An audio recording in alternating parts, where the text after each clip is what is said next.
আসসালামু আলাইকুম রহমতুল্লাহি ওবরকাতুহ।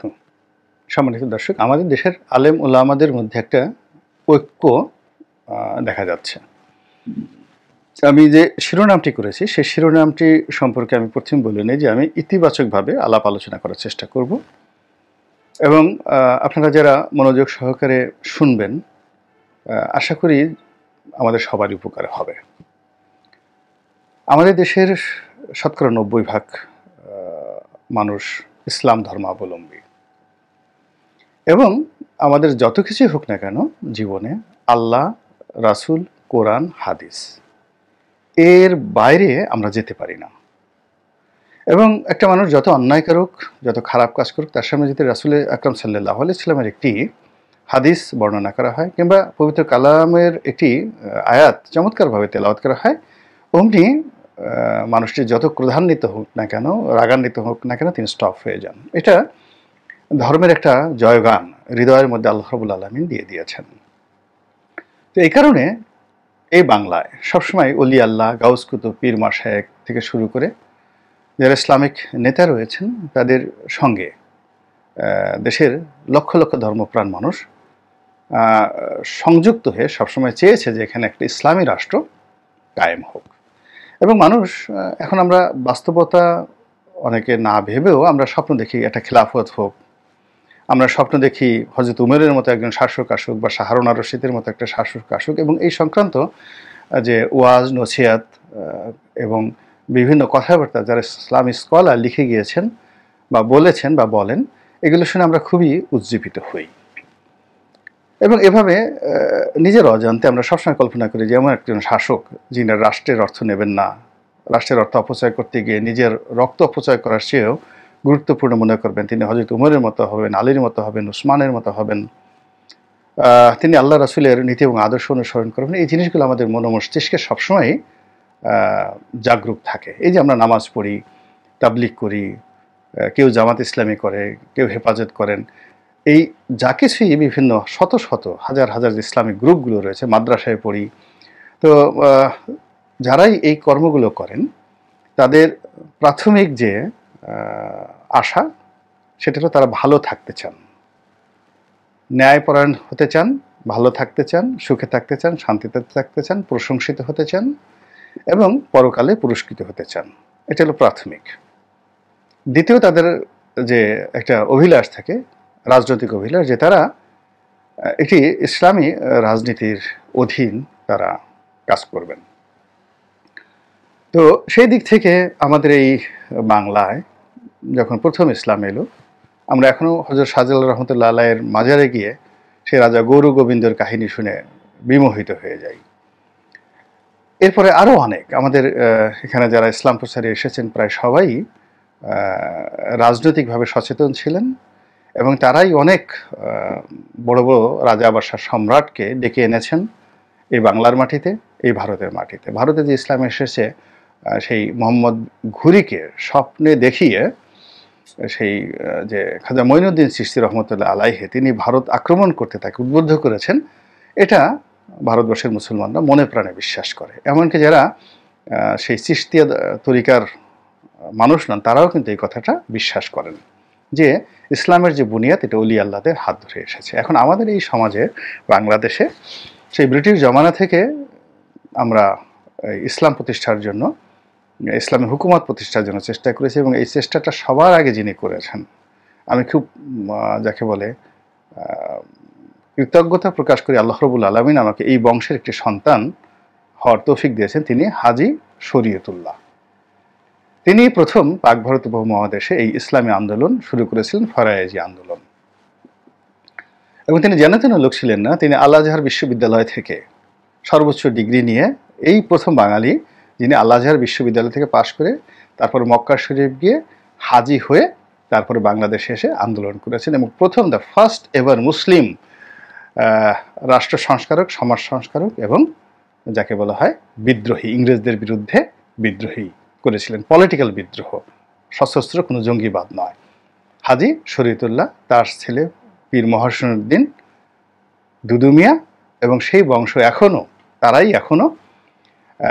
সারা বাংলাদেশে তাদের আত্মীয় স্বজন এবং বংশের যারা লোকজন আছেন এখনও তারা সেই যে খানকা, তাদের যে পীর, সেটা এখন তারা চালু রেখেছেন ধারাবাহিকভাবে। প্রায় অলমোস্ট 300 ইয়ার্স হয়ে গেছে, অর্থাৎ পলাশীর যুদ্ধের পরপরই কিন্তু এই ঘটনা।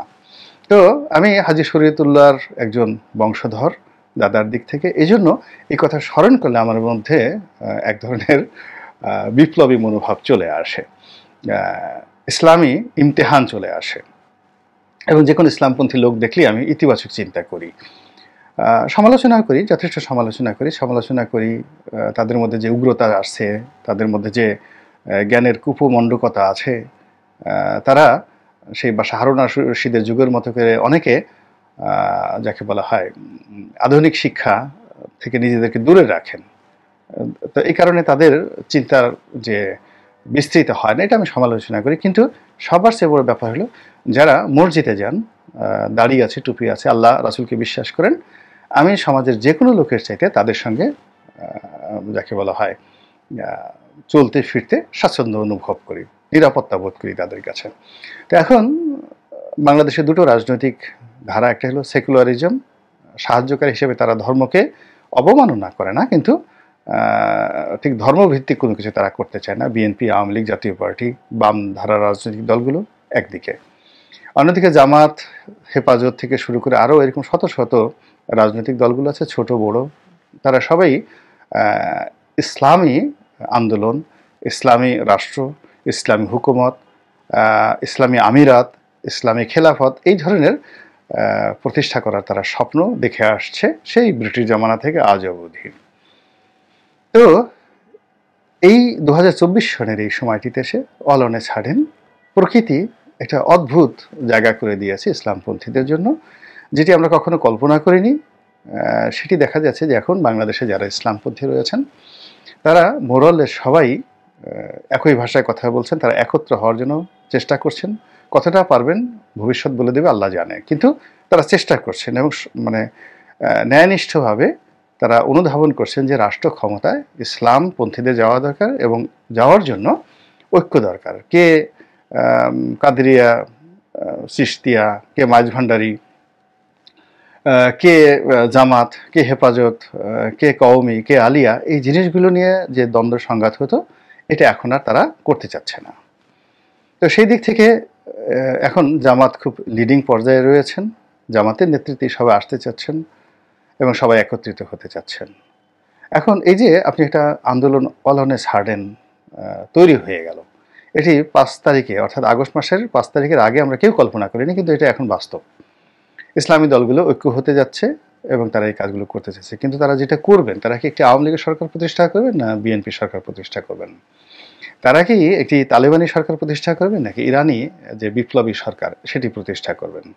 তারা কি কুয়েতের মতো একটি সরকার প্রতিষ্ঠা করবেন না সৌদি আরব বা দুবাইয়ের মতো একটি প্রতিষ্ঠা করবেন সরকার? এই বিষয়গুলো নিয়ে এখনও ইসলামপন্থী যারা নেতৃত্ব রয়েছে তারা এখন পর্যন্ত কথা বলেনি। এবং ইসলামী রাষ্ট্রের যে বিষয়গুলো খুবই গুরুত্বপূর্ণ, যেমন শারিয়া আদালত, পাকিস্তানের শারিয়া আদালত আছে, অনেক দেশে শারিয়া পুলিশ রয়েছে, এবং শারিয়া পুলিশ নিয়ে অনেক বিভ্রান্তি যারা সেকুলার রাজনীতি করেন তারা ছড়াচ্ছেন। আর সবচেয়ে বড় ব্যাপার হলো যখন একটি ইসলামী হুকুমত হবে সেখানে মেয়েদের হিজাব পরাটা একেবারে বাধ্যতামূলক। তো বাংলাদেশে যদি ইসলামী আন্দোলন হয় সেক্ষেত্রে এই মেয়েদের শিক্ষা, মেয়েদের হিজাব, তারপরে সংবিধান বলতে যা বোঝায়, ইসলামী রাষ্ট্রের যে রূপরেখা বোঝায়, এই বিষয়গুলো নিয়ে কিন্তু অনেক কাজ করতে হবে, অনেক গবেষণা করতে হবে, অনেক আলাপ আলোচনা করতে হবে, যেটাকে অনেকে বিতর্ক বলে, অনেক বিতর্ক করতে হবে। বিতর্ক করে একটা রূপরেখাতে কিন্তু দাঁড় করাতে হবে।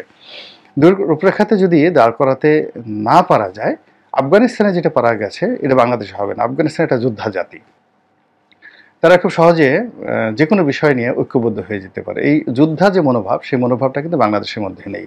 বাংলাদেশের মানুষ আয়েশি, আরাম আয়েশে তারা থাকতে পছন্দ করে, আর হঠাৎ দীর্ঘদিন পরে তারা একেবারে আগ্নেয়গিরি লাভার মতো একসাথে বের হয়ে আসে। তো এক্ষেত্রে নিয়মকানুন, শৃঙ্খলা এটি খুব সুচিন্তিত এবং খুব উন্নত মানের হতে হবে, যেন এই অস্থির জাতিটিকে খুব ডিসিপ্লিনে রাখা যায়। নচেত অনেক ভালো কর্ম এই সমাজে বুমেরাং হয়ে গিয়েছে।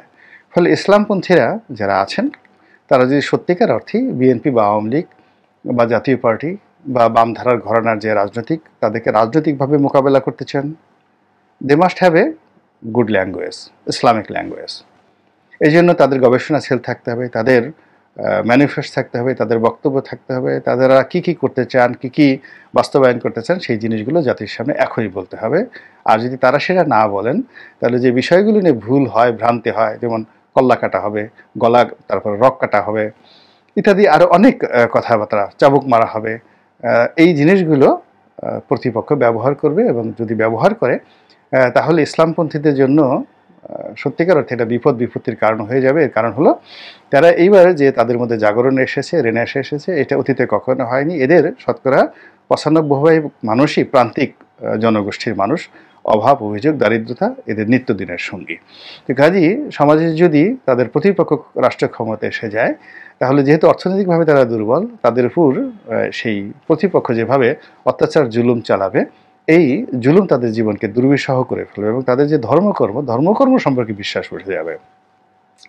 তো এক্ষেত্রে যারা এখন নেতৃত্বে আছেন তাদের ইমিডিয়েটলি তারা যা করতে চান সেই বিষয়গুলো নিয়ে কথা বলতে হবে, যে মুরাল কি, মূর্তি কি, হিন্দুদের অধিকার কি, মূর্তি পূজা কিভাবে হবে, এই বিষয়গুলো যেগুলো ভারত বা অন্যান্য যে সকল রাষ্ট্র রয়েছে যারা সেকুলার রাজনীতির ধারক বাহক, তারা ইসলামপন্থীদের বিরুদ্ধে যে সকল অভিযোগ করে সেই অভিযোগগুলো যেন না করতে পারে।